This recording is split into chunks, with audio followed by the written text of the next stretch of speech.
bahasa yang diharapkan, bukan bahasa yang dipertimbangkan. Oh, kita semua sama, bukan darjat, bukan rupa. Bismillahirrahmanirrahim. Assalamualaikum warahmatullahi wabarakatuh. Alhamdulillah. Semoga kita semua dalam keadaan dirahmati dan diredai oleh Allah Subhanahu wa taala, sentiasa dinaungi oleh naungan hidayah Allah Subhanahu wa taala, dan kita doa semoga Allah berikan kepada kita kematian husnul khatimah, mati dalam keadaan Allah redha, mati dalam keadaan mendapat hidayah Allah Subhanahu wa taala untuk masuk ke dalam syurga Allah dengan izinnya, insya-Allah. Alhamdulillah, bersama dengan tuan-tuan muslimin muslimat iaitu Dr. HD dalam tangisan mualaf, satu tangisan yang menandakan kesyukuran kerana kita dapat memeluk agama Allah yang maha hebat dan kebenaran yang terpancar dalam agama Islam itu sendiri. Alhamdulillah, insya-Allah kita dalam tangisan mualaf kita sentiasa bersama dengan tetamu-tetamu jemputan kita untuk berkongsi sebenarnya kisah-kisah kehidupan mereka. Apa yang mereka ingin sampaikan, ceritakan, peritnya, deritanya. Jadi semuanya adalah kisah benar untuk kita jadikan inspirasi dalam kehidupan kita. Dan insya-Allah pada hari ini, seperti biasa dalam perkongsian bersama dengan tetamu, kita juga ada kisah sahabat yang kita akan bicarakan, iaitu Suraqah bin Malik. Siapakah Suraqah bin Malik? Kisahnya sangat luar biasa. InsyaAllah sekejap lagi kita akan kongsikan. Tapi sebelum itu, sebelum nak memperkenalkan tetamu jemputan kita di studio ini, sama-sama kita saksikan bingkisan video yang telah disediakan.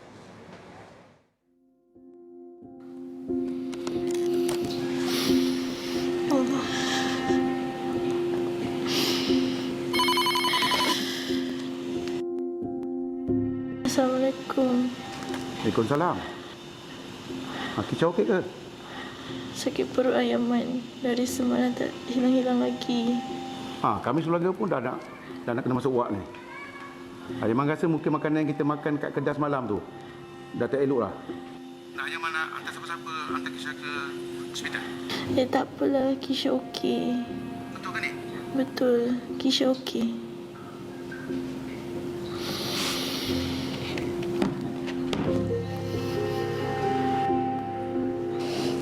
Ya Allah, sakitnya ya Allah.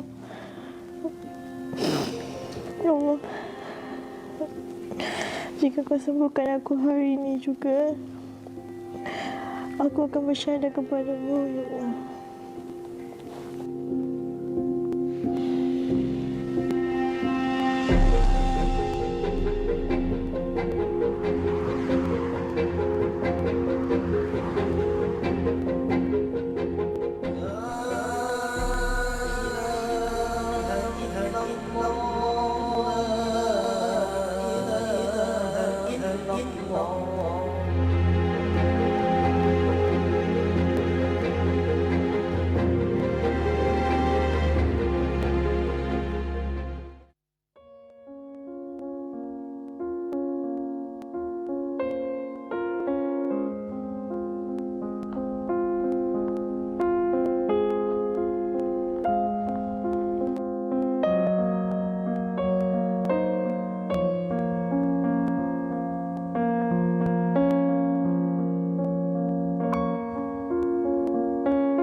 Asyhadu an la ilaha illallah wa asyhadu anna Muhammadar Rasulullah.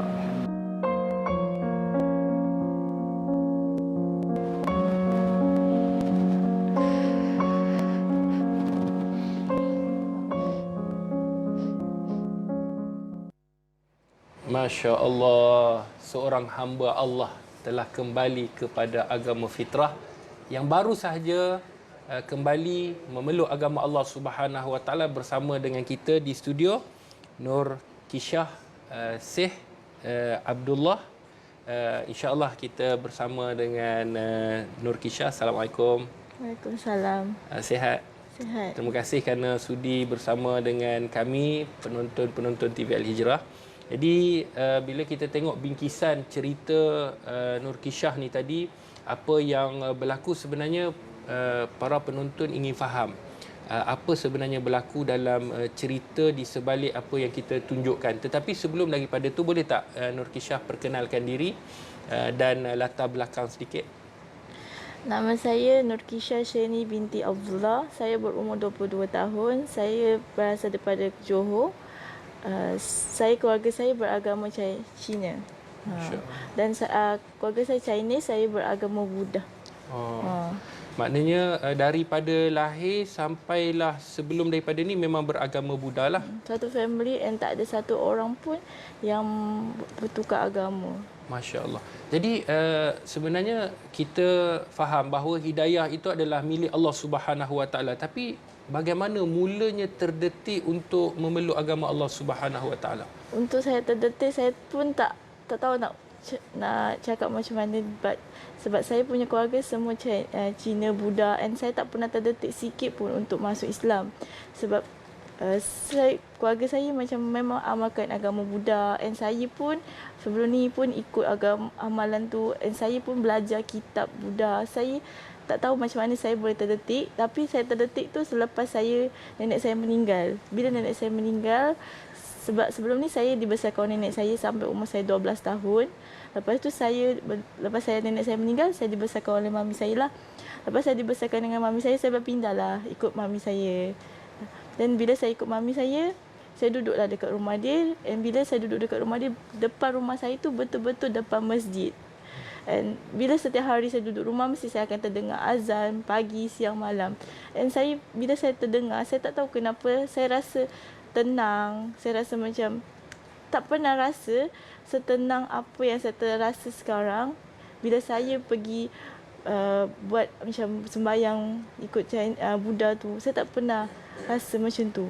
Dan bila saya rasa macam tu, saya rasa apa tu Islam. Saya tertanya dekat diri saya, Islam tu apa? Bila saya rasa macam tu, saya nak tahu Islam tu apa.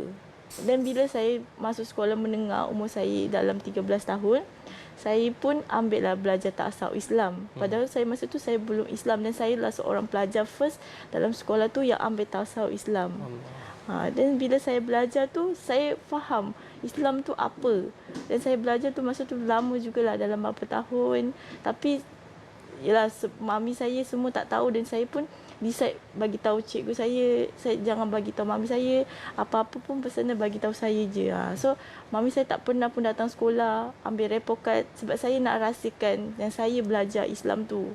Sebab bila mami saya tahu mami saya akan takkan bagi, sebab saya anak tunggal dalam keluarga yang seorang saja.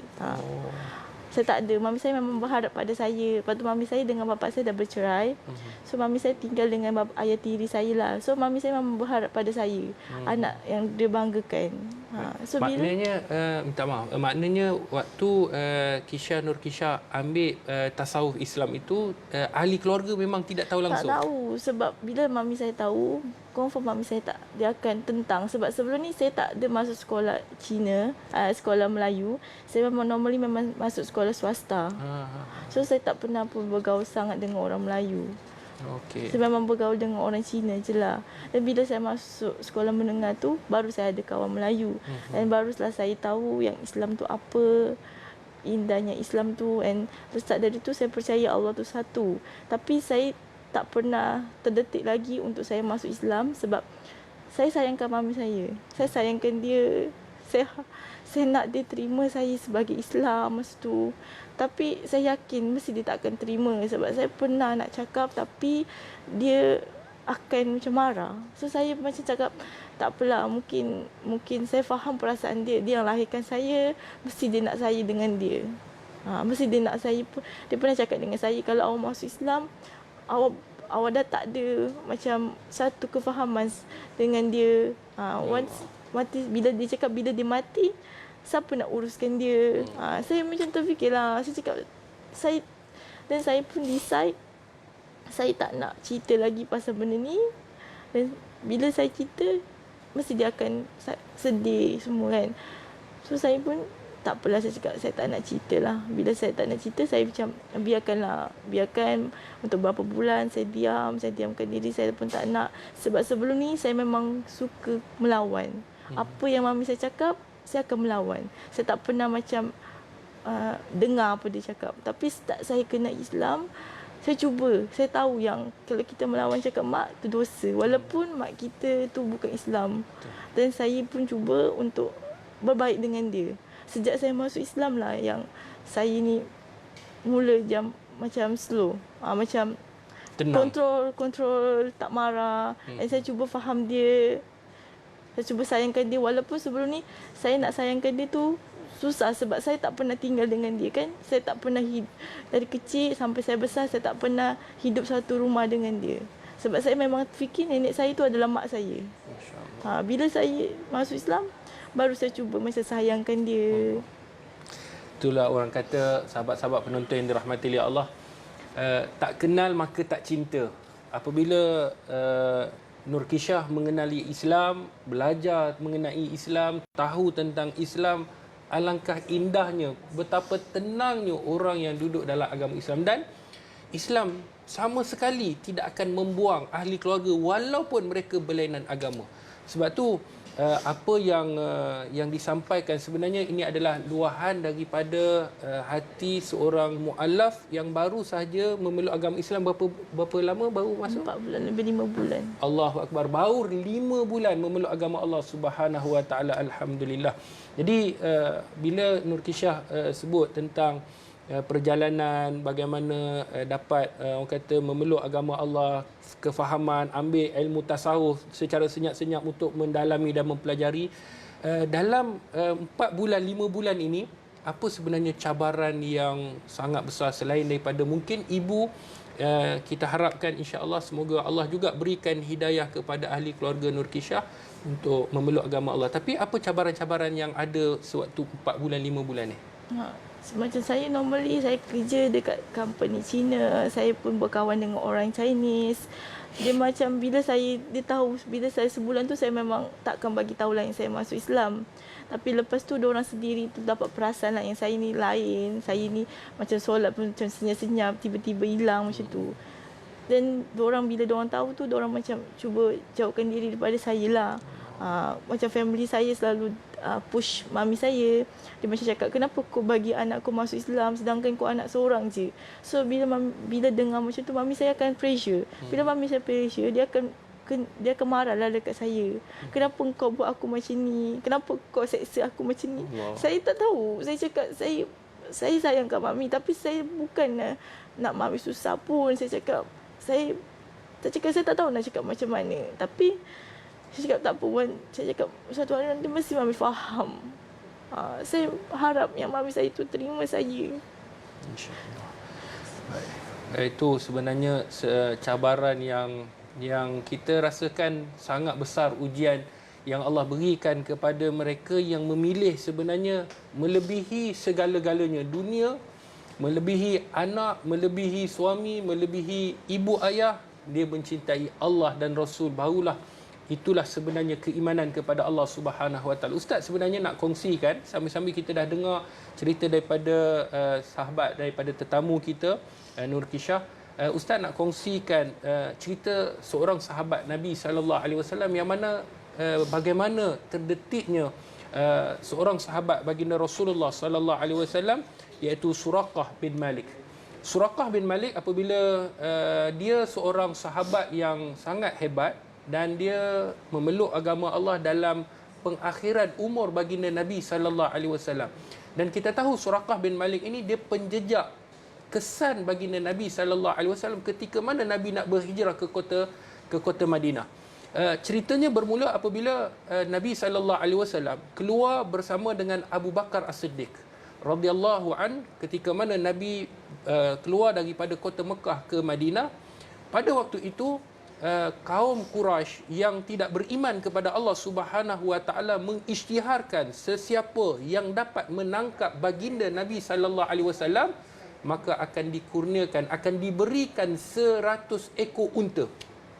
Pada waktu itu tersebarlah cerita dan akhirnya penduduk di Mekah waktu itu mereka berusaha, mereka datang untuk mencari Nabi sama ada hidup ataupun mati untuk membunuh baginda Nabi sallallahu alaihi wasallam.